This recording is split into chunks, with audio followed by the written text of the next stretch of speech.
Welcome to today's episode. I'm thrilled to introduce two special guests who have been friends in the industry and the most sought-after wedding and event DJs for the past 2 decades, Dave and Drea, owners of Desert House Productions. I can't wait for you to hear their insights and stories. Let's dive into the world of Desert House and celebrate the creativity and passion that makes their work so special. Welcome, Dave and Drea.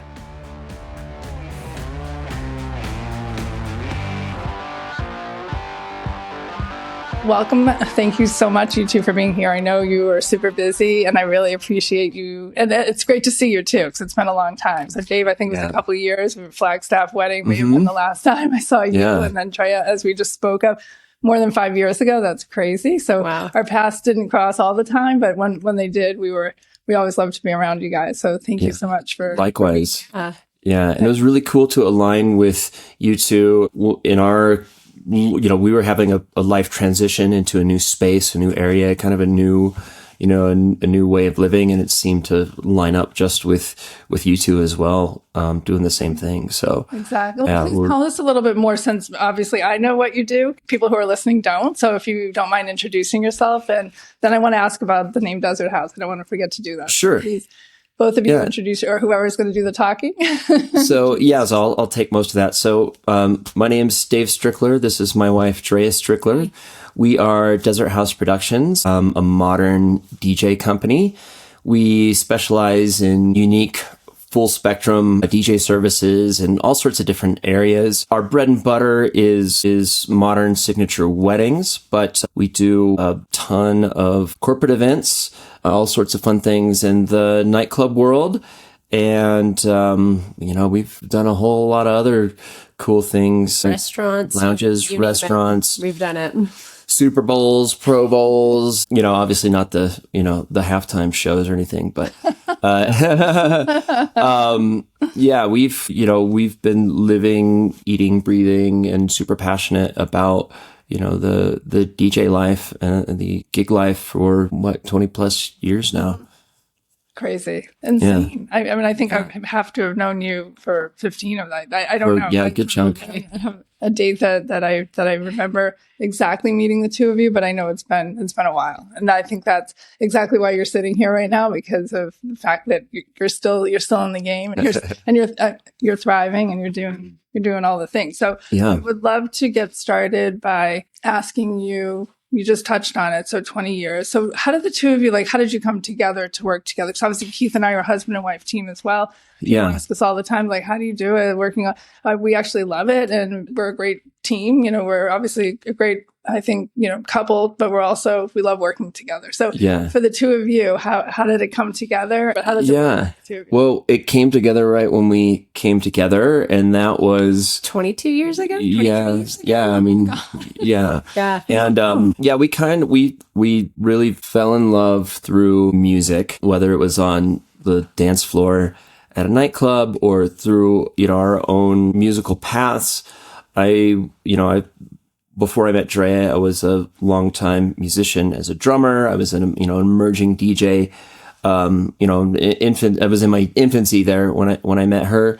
We met at ASU, and she was going to school for music theory and composition. Piano. Yeah, she's been a classical, pianist composer since she was 3.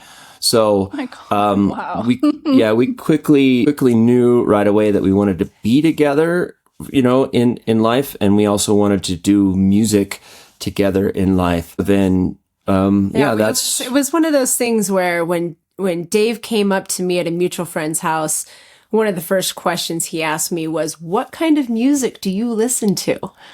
And so that really, a lot of our interests were the same. Yeah, so we started dating. That was it. It was a done deal from the very first moment. What a great story! I love that.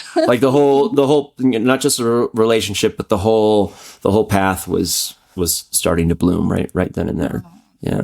So I think it was within a couple of months. I wasn't DJing at the time. But Dave said, you play piano, you've been doing this your whole life. Let me teach you how to DJ. So it just felt really natural. And I think within a couple of months of dating each other, we started Desert House Productions. Because, and this will answer that my question. Desert House question. Yeah.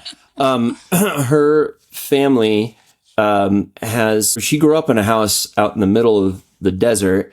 It's outside of Phoenix, basically in between Buckeye and Gila Bend, right on the riverbed. Essentially, they have like 40 acres out there. Really unique space. Hacienda found, created art that her dad has done, cantilevered, oxygen bells. Just a very, very unique and magical spot out in the middle of the desert. Mm-hmm. And so that's a very special place.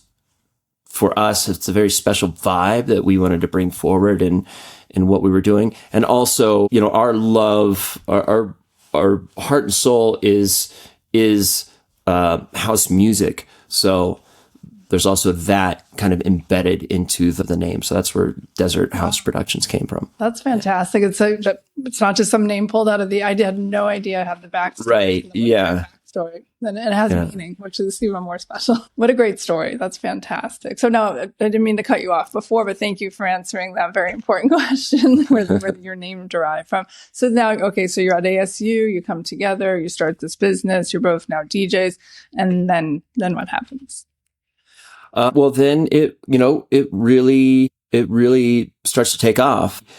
We went through quite a few years of, before it took off, there was quite a few years of, small time stuff, languishing in the bedroom, figuring like, how do we really break out and get noticed? There was a lot of teeth cutting, which is, super necessary to any endeavor.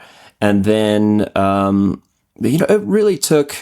I think our friends all started getting married. Yeah. And they were looking for something different because they didn't want the game show hosts. They didn't want people playing, Macarena and the traditional mindset. Traditional mindset. Yeah. So we started, hitting those weddings. Yeah.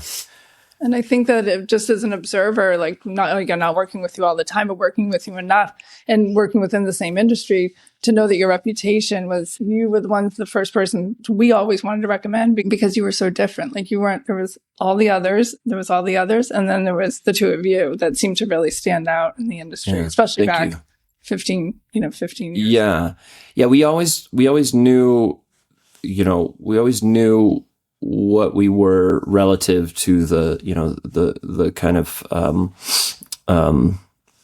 average perspective. Yeah. Traditional, perception of DJs. We already knew we were something different and special and we're bringing something, truly unique, to our clients. And it took not too long, but once we got that recognition from people in the industry, especially, planners, vendors, other vendors and venues. Once people really took note, then things just very quickly, ignited and snowballed from there. So now at that point, it's the two of you working together, because I know you obviously have, I don't know if I'm jumping the gun here, but you do have a team. At what point did you start, was it that quick? Because it seemed to me you were everywhere, that your names were everywhere. So when did you have to make that call of okay, we can't do this by ourselves? I think it was around 2010. Yeah, that we started getting more demand. 10, yeah, the volume just called for it. Yeah, and we had also been very ingrained in the music scene and doing our own residencies and promoted nights all throughout Phoenix, especially this one party we were doing called Retro Hi-Fi Sundays. And anyways, we had made this amazing connection and network of DJs who were in that scene, who also had the poise, had the professionalism to do other types of events, especially weddings. So we had started to vet people who we thought would be a good fit.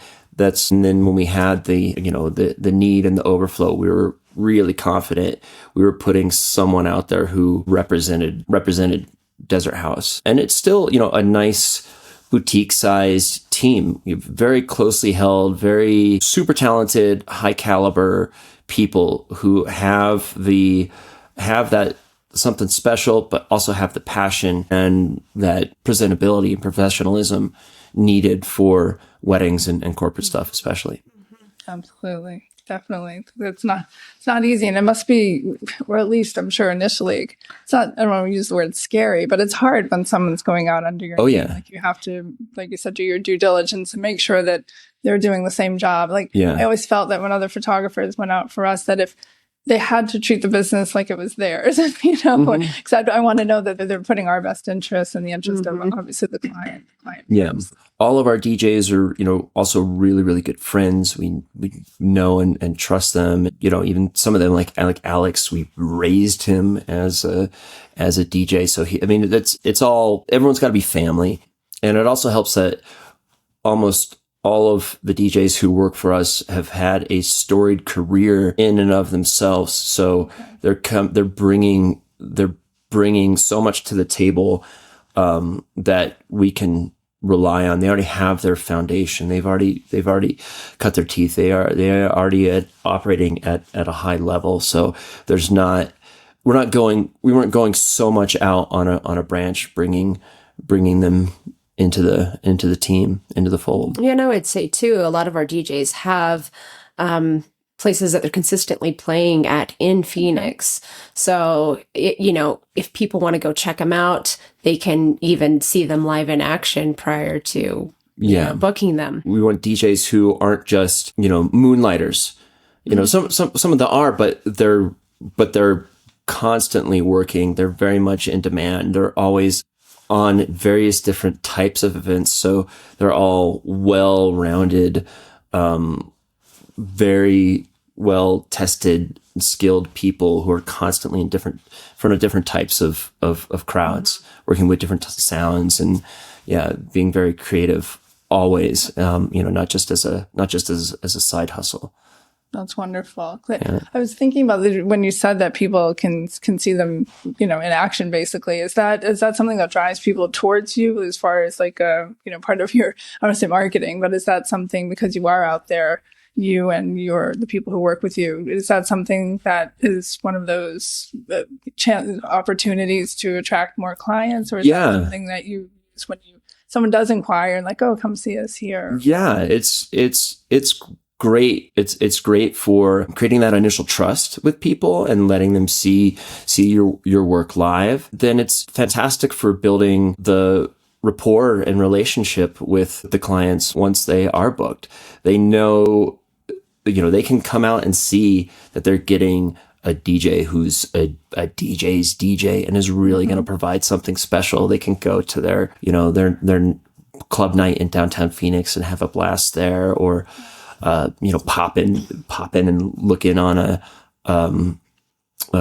corporate party or a wedding party and see that what they're getting is legit. So so they get really excited. We get really excited. And then also we get the benefit of, the long-term relationship with our clients that we build with them from those types of experience, both before and after the wedding, for example. Yeah, that's critical. I mean, obviously for long-term success, for it's not just a one-time, one-off work experience with each other, that they, as you just said, that they continue to use you for all of life events or corporate events within their life. So it's definitely something that I don't know that everyone wraps their head around, that this is when you are working on a wedding or you're working on an event with somebody, that's your opportunity to create a client for life, which is much easier than what's 10 new clients. So. Yeah, what's crazy is we, every time we go out and do a wedding, we just did one together down at Walter Warehouse, 300 people. And it was amazing to see how many like past clients were there and friends that we knew. So it's just like consistent. Yeah, it was like a family reunion vibe. And we get that so much now when we're, at weddings, but also, especially at like public appearances. So it's just, it just keeps that passion alive for us and just keeps that flame burning bright because, it's just so It's a lot of fun hard and work. awesome. Yeah. It sounds like, oh, it's a fairy tale. Like, my goodness, what a great story. That just sounds so easy that you built this amazing business. But obviously there had to have been some hurdles. Do you want to shed some light on do you want to shed some light on any bumps in the road? I would say for me, my biggest hurdle so far we have 2 children together. They're 5 and 7 now. So for me, that hurdle, having kids and going out and having events and sometimes being gone for a day or 2, or going to bed at 3:00 in the morning and then waking up with 5 of the kids, that was definitely challenging for me. It's definitely getting better, but still having that being a mom and then having the career is, it's difficult. I think that's the biggest hurdle for me as well, was really defining that work-life balance. Because it's easy to get caught up in the hustle, and you're living for reviews, or you're living for the clients, or you're living for to please this vendor. So I think that's, you got to make it work for, we had to make it work for us to have that healthy balance in the lifestyle, especially once the kids came around. And, we worked really hard for that before the kids came around. I'd say that was another huge hurdle. Also in that same note was the party lifestyle that comes with the DJ world, with the industry. Definitely, alcoholism is the thing. And, getting ready and healthy, both mentally, physically, and spiritually, to have a life with kids was something we put a lot of work into. So that the type of growth that is necessary to overcome those hurdles is needed to do it. Yeah. We miss a lot of time with our families. And thank goodness, I think you mentioned I had family that helped us as well, like when we were working. So I didn't feel that I was completely abandoning my children. But on the other hand, I did feel that we missed a lot, which is another reason why we're kind of, I want to say stepped away, because we realized we only had a couple more years left with our kids under our roof, and it was really important for us to spend that quality time. So we reversed, we did it almost in the opposite of what we did. So we planned a little bit better, maybe. We still could do it better. I mean, we're doing the same thing now. We're like, we really want, we want our weekends. We don't want to be missing out on the things that the kids are doing, and the ballet and, other things. That's all starting to happen right now. So we're working still to maintain that balance, step back where we need to, not feel like we have to be on doing every single event or weekend wedding that comes our way. So that's the biggest thing. So I wanted to bring up, and another reason why I asked the 2 of you specifically, and those that I'm interviewing, I want to include people that don't have another 6-figure earner in their life that are supporting them. Like this is all we did to support our family, and this is what you do. You were talking about like the life-work balance. I think sometimes when you have in the back of your head that this is how you're earning your money, and you have to support a family of 4, you make different choices, or maybe take on more than, or at least I felt that way when it was time to save for college and it was time to do all the things. That's when I'm like, oh my God, Keith, we have to take every single job that comes, and I corrected myself. I'm like, no, we don't. We just have to we have to work with the right clients and take the right job. So it gets it got hectic for me, trying to find that life work balance. For sure. Well, we had already been established for quite some time before we had the kids, and we had them later in life and in more recent years. So that mentality had already or that need for that balance had already taken place. Before that, there was, at least a decade or more that we were like, let's take everything. And we were working, we were doing like four things a week, like a couple corporate parties, maybe a restaurant gig, back to back weddings on the weekend. Sometimes we were doing like 3 for weddings, just like insane schedule. But we were young, we didn't have kids, and we could do it. And we were just like firing on all cylinders. So it was a big kind of check a big kind of change to slow down, put the brakes on a little bit once the kids came along. But jumping back to something you said earlier, when we very first started, we weren't both, six-figure earners by any means. So we were really tossed to the wind, especially around the '08 recession area. I had lost I'd been fired from my day job, which was a total blessing in disguise at the same time. And Drea was just like teaching piano kind of on the side. And so we basically got the whole rug pulled out from under us. It went into a ton of debt. She grabbed, a job at Trader Joe's. We just did what we could to scrape by and make ends meet.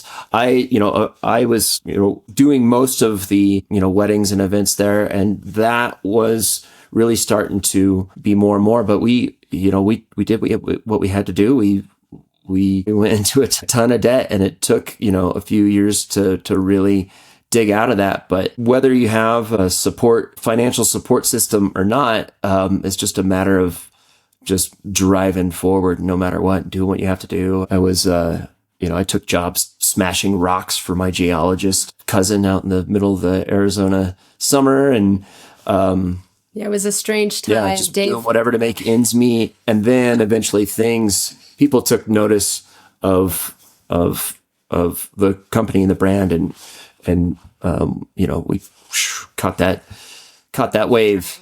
Yeah. I think there was a good 2 years, year and a half, 2 years where we didn't really even see each other, because I would have to be at Trader Joe's unloading trucks at 3:00 in the morning. Oh my goodness. And so he would be coming home from doing a nightclub gig, and we would literally be on the phone, just like waving outside of our windows. And I said, all right. As we passed on the freeway. So I would do that until, 11, 12 o'clock in the afternoon. And then I would go teach piano until the evening. So for 2 years, my average sleep cycle was probably 4 to 5 hours a night. And it was pretty brutal, but we made it through that, and started hitting those gigs, and money started coming in. So it was great. Nice. So how would you say that you approached that? Did you have some sort of specific goal in mind, or did you just say we're just full steam ahead? We're just doing it. This is what we want to do, and and she had an epiphany after working at Trader Joe's and us never seeing each other, like she just said. She went down to one of her hometowns. She went down to Guanajuato, Mexico, on a kind of a return trip with her sister, and I'll let you tell this. So I was working at Trader Joe's, and my sister said, I want to take you down to Guanajuato for 2 weeks. And I said, I can't do it. Like, it's everything that we can do right now to pay bills. She's like, I'll pay for your flight. And I'm like, it's not just that, it's the income. She said, I'll pay you for your time off. And I'm like, okay, well, let's go. So I went down there, and Guanajuato is just this beautiful old silver mining town. Cobble streets, musicians. It looks like a colorful Italian village. It's just gorgeous. I remember sleeping for 9 hours for the first time in 2 years. And we were in the middle of the city, and the next morning we're staying at our friend's place, and she had this beautiful house that had this 2-story like spiral staircase that just went to this 360-degree view of the whole city. Bells are going off, roosters are crowing, just one of those magical mornings. And I was like, almost just like awakened. And I said to my sister, I got to quit my jobs. This isn't working out. So I had breakfast. I called Dave, and I'm like, I'm quitting. I don't know what it's going to take, but I can't do this anymore. So I came back from that trip and quit our jobs, and we just made it work. Full bore with Desert House Productions, and it came full bore back to us. So that was the hardest decision you probably make in your life, but it was that was another big leap. I mean, we took the big leap when I lost the day job And I just said, we're going full bore into the DJ life and not looking back. And then she did the same thing coming back from Guanajuato.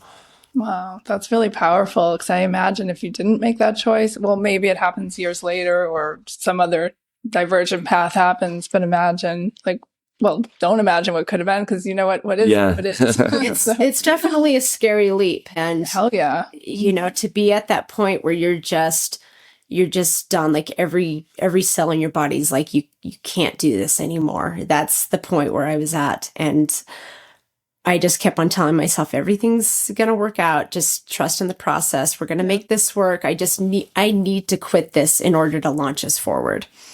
Just making that decision to allow yourself to open that door for the next opportunity. For yourself, yeah. Mm-hmm. So you brought up spirituality, because I feel like there's always been, I don't want to say an aura around it, because I don't have the right words to use, but the two of you just seem special in a certain way that I can never put my finger on. But I feel like there was something more to, that's not even the right way to word it, but tell me more about the spirituality. Yeah, well, I mean, we've always been really connected to each other and to that life through, initially through Anusara yoga, and then kind of from there, we leapfrog from there to Eastern spirituality, especially specifically non-dual Kashmir Shaivism or non-dual Tantra. And then there's meditation and stuff that comes out of that. We've done a lot of other work in various other modalities, Peruvian, Native American type stuff. So that's always been a big part of just who we are as people. And, we've always been seekers. And so that leads into a lot of different things. But, that's kind of underlying, spiritual seeking curiosity has been there from the start as well. And it's really grown so much in I'd say like the last 8 to 10 years, especially. At the time we stopped drinking. Yeah.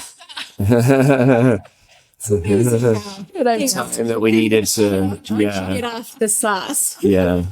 And also, about the time we stopped drinking and we want to just, realize we need to start having kids, and yeah. That is so funny.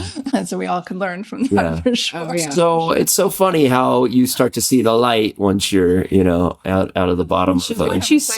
Once you stop numbing yourself. Not in the haze of bourbon and all sorts of other things. So now, was that a conscious choice? I'm just I don't know if that's the right thing to ask, but I mean, was obviously things were... It definitely was. We were hitting it pretty hard when we were doing retro hi-fi and DJing. We were having constant parties until the wee hours of the morning. And then we wanted to have kids, and we couldn't figure out why we couldn't get pregnant. And so I literally woke up one day and it was just as clear as light. I didn't want to drink anymore. Completely changed how I was eating. Started seeing like naturopathic doctors, and that kind of catapulted us forward into getting pregnant and cleaning up our lifestyles, and definitely staying off the alcohol. How many epiphanies do you have like this? I like how you just wake up and have these decisive things. That's how they go when the universe is like, hey, listen up. Yeah. And this true. Oh, sorry. Go ahead, please. Oh, no. Go ahead. No. I'll remember to ask. I'd say, there was a lot of life-changing moments in various different workshops, meditation type things, retreats, and that sort of thing that needed to happen, especially those deep epiphanies and awakenings that just really let all the light in and crack open the heart and reveal the path that was always there, but in a new light. Now, can you correlate that to, this sounds probably an awful way to phrase this question, but can you correlate that to the success of your business? Do you think that how much that influenced or inspired or had some sort of underlying role or massive role? Like how can you quantify that in a sense that if I'm even asking it correctly? Like because I feel like when things happen like this, whether you find, as you said, when it's put out in the universe and you as a person, I'll speak of us, like when we decided to focus on our health and do things like that, I feel that everything aligned for us in ways that, had we not done that, I don't know that everything else would have fallen into place the way it did. Yeah, exactly. It was, I honestly don't really remember too much of my professional life or, even, normal life before that shift. What it did for me was, dropping the alcohol, going through this whole spiritual shift. It allowed me to be so much more present and engaged and immersed in the moment. And that, that's not just in, everyday waking life. That's also in the business, and being so much more present with the moment allows you to connect so much more directly with people when they're on the dance floor, with the music, with what you're doing. It gives you full clarity and confidence.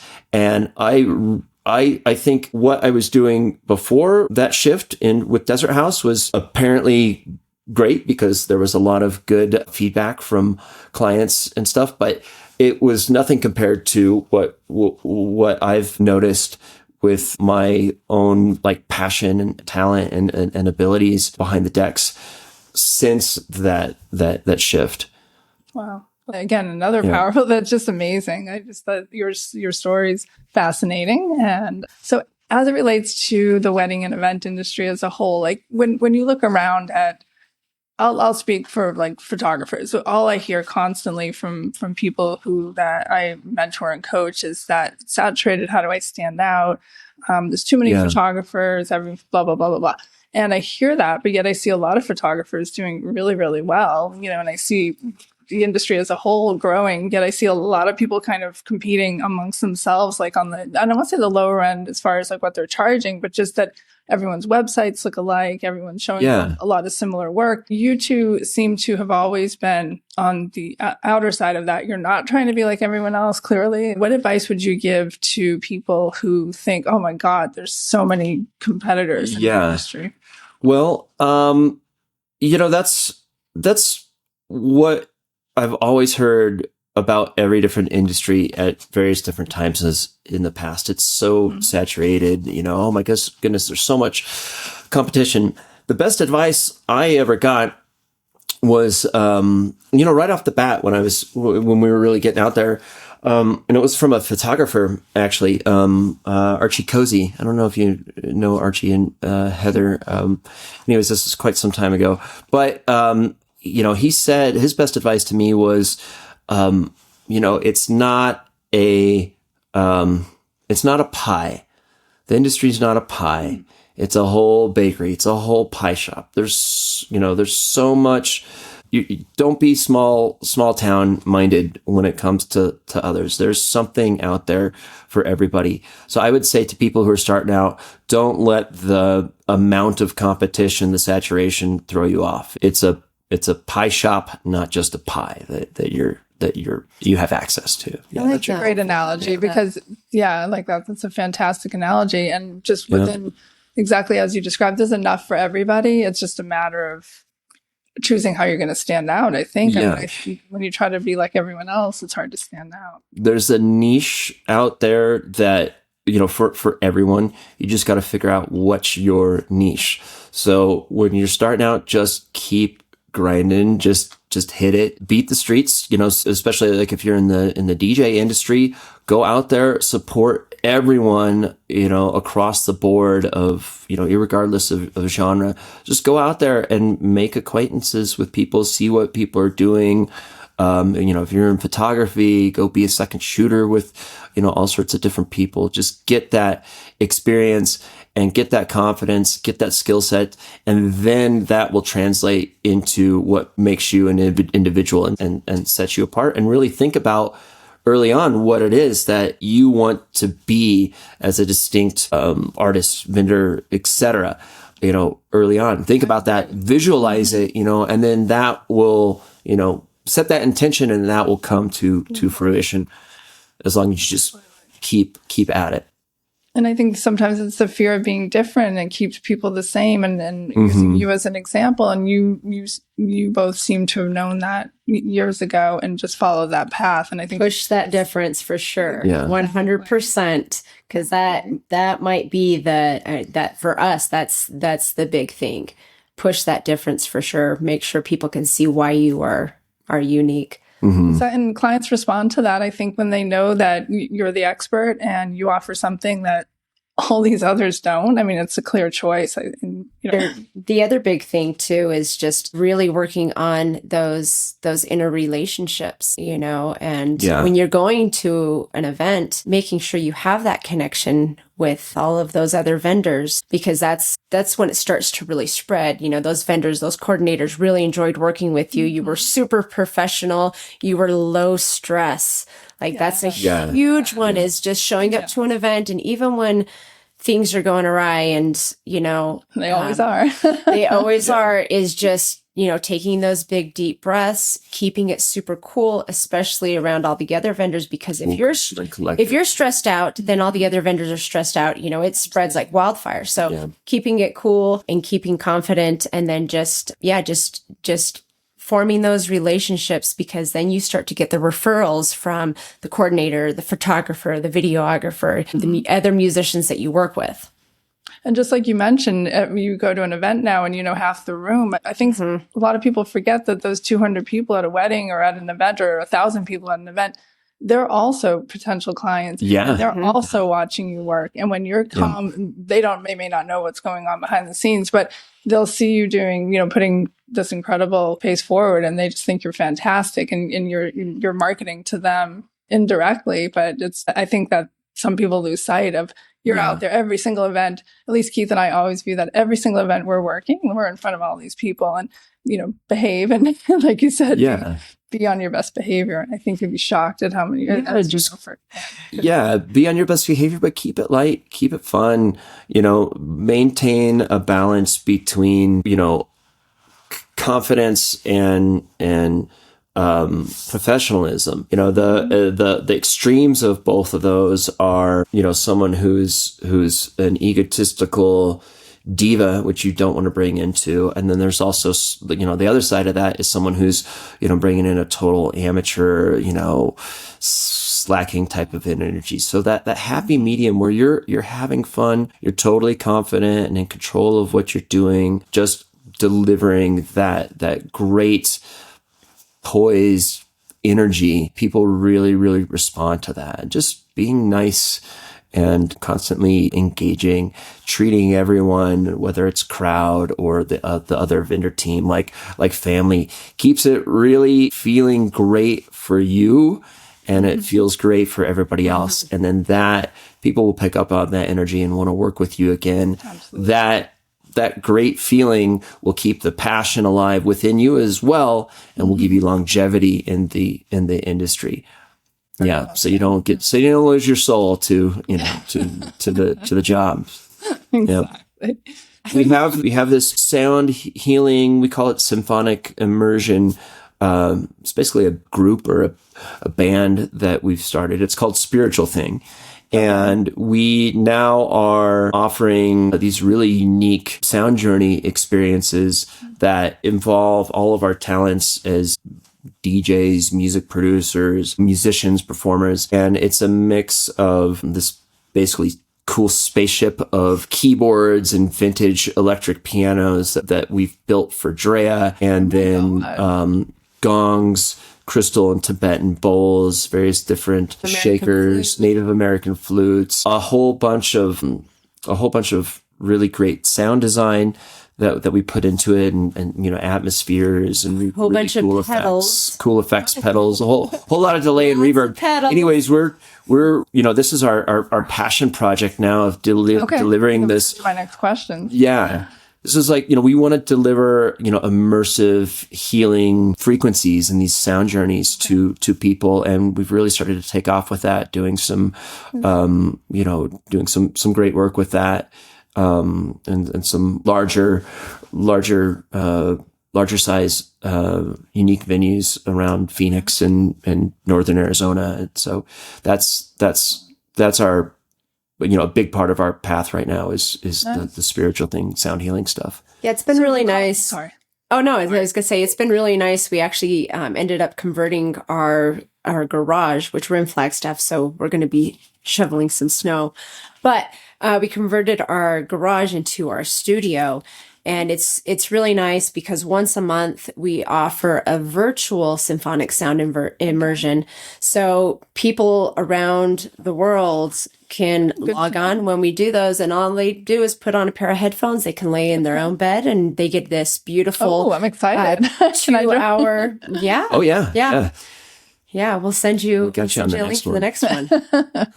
So you're doing this once a month, and then the others are in person, obviously, like you said. Yeah. We have a couple big in-person shows, let's call them, throughout the year. Our last one was just at the ASU Care Cultural Center to start off the new year in a big way there. Our next one's May 10th at ASU Care Cultural Center, and we've got some other cool stuff coming up. Beyond that at some other spots. Yeah.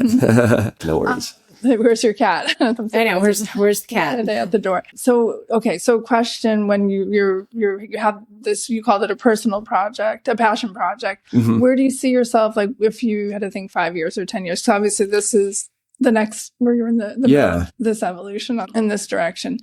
What else is on the horizon, or is this I think that's the horizon that that's the big one. We want that to be the main part of the path. I know I'll still be doing weddings 5 years from now. I've really got the fire, but we want things to be more spiritual thing mainly, and then still a good, healthy portion of Desert House Productions events. So yeah, I mean, that's kind of we're in another like transitional or growth period right now with that. So does that mean you'll add more? Is your team getting bigger?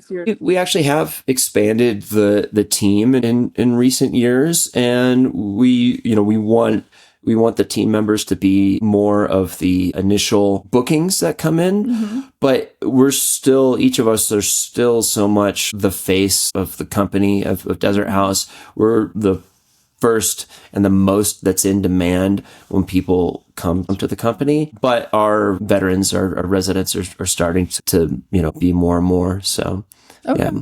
Cool. Yep. Oh, it's so exciting to have that. I don't call it a project. It's obviously the next phase of your business. It's beautiful. Yeah. My goodness, I can't wait. Yeah, phase is good. I literally can't more.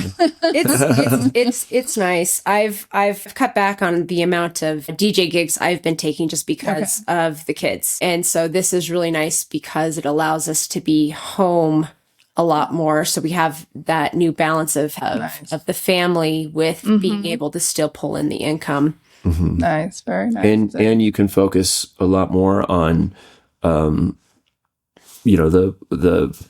compositions for the sound baths. Mm-hmm. Yeah. Oh my goodness, I can't even imagine. That's just got to be so beautiful and great. And now that you have your own studio too, not to be, I'm sure.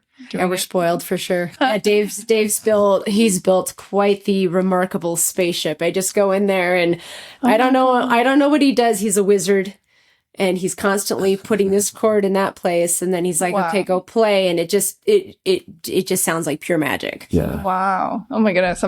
I saw just the little piece that I saw online. I'm like, oh, this looks fascinating. So now I'm even more excited that I could participate. Yeah. Okay. Is there anything else you'd like to share with us? Any words of wisdom? Yeah. Let's see what I wrote down here. Let's see. My words of wisdom for anybody starting a new business. I mean, it's kind of a double-edged sword because, you want to make income. So you want to take the gigs. But once you get into that sweet spot where gigs are coming in, be really particular about your clients. Yeah. Good Be advice. very particular about your clients, because sometimes you just have that feeling in the pit of your stomach and it's telling you don't take this, don't take this gig. And 100% of the time it's, it's right. Yeah. And I totally agree with that. On the same note, I would say be excited about your clients. That's the main thing. If you're not excited about the event that you're taking on, then that's going to translate into how it goes. So as much as your clients vet you, vet them.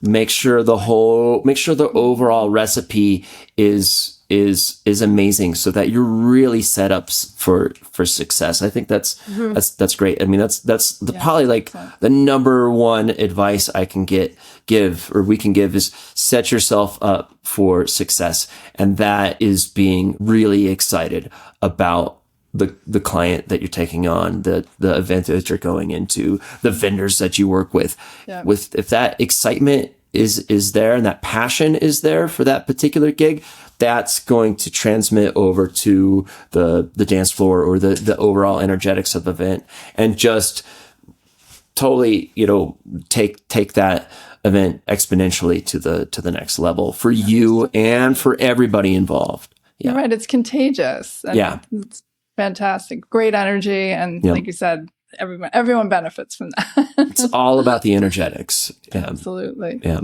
So where can people find you? Obviously we're talking about two separate businesses here that are related, but different names. So how can we find you? Yeah.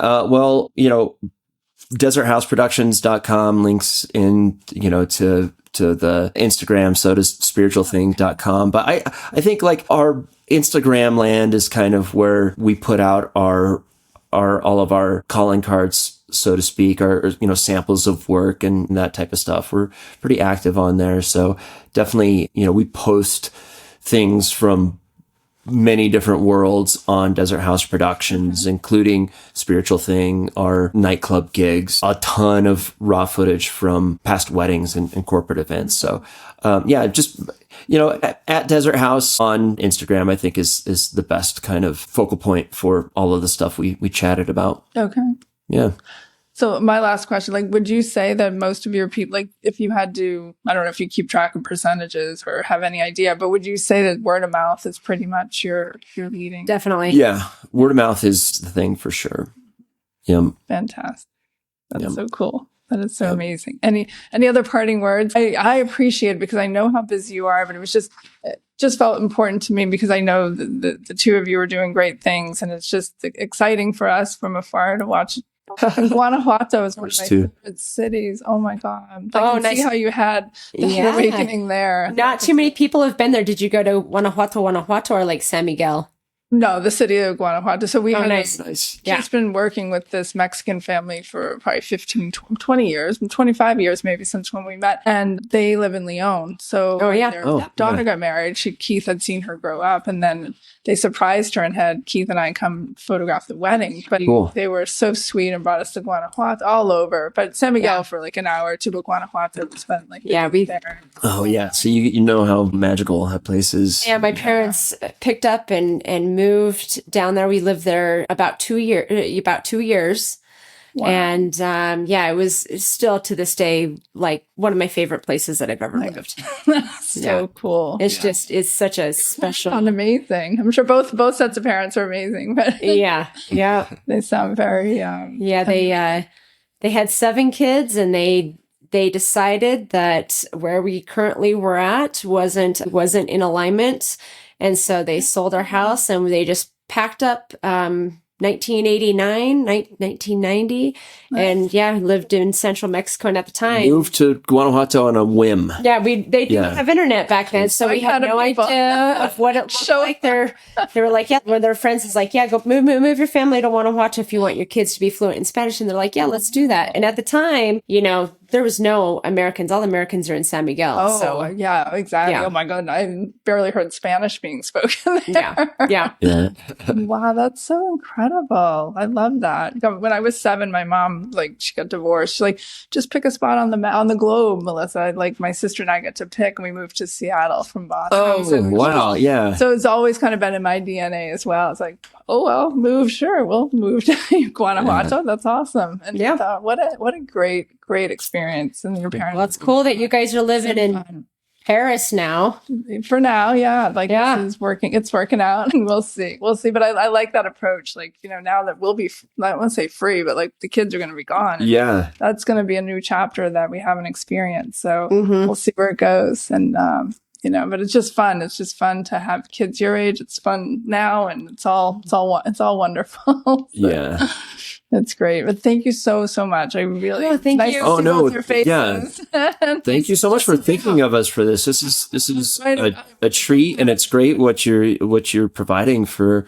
I don't know. It's fun. I just like to. Clearly, Keith and I like to talk, but it's just fun because I hear that it's not true that you can do it. People, like, come on, just believe in yourselves, and I think that people just need to hear from more people. Well, especially folks like yourself. You guys have such just amazing, positive energy, who also are professionals. It's just people that, I know, like, we want to work with you guys and others who are just like you, just bringing that just good energy into everything, and also happen to do amazing work. Oh, yeah, that's fun. Yeah. We're all having fun too. So it can be stressful and a lot of work. Yeah. At the end of the day, and fun being with, like, your advice at the end was fantastic. But I think people, because they do a lot of weddings, they forget, like, this is their only wedding or their only event or whatever. Like, be as excited as they are about their event. So I think people lose track of that. So excellent advice. Thank you so much for joining us today. It's been a pleasure chatting with Drea and Dave of Desert House Productions. I hope you enjoyed the insights and stories they shared. I absolutely love their advice from what they've learned over the years. I couldn't agree more with choose your clients wisely, and don't forget to be just as excited as your clients are. Tune in next time for more tips and inspiration. Have a great week. Thank you.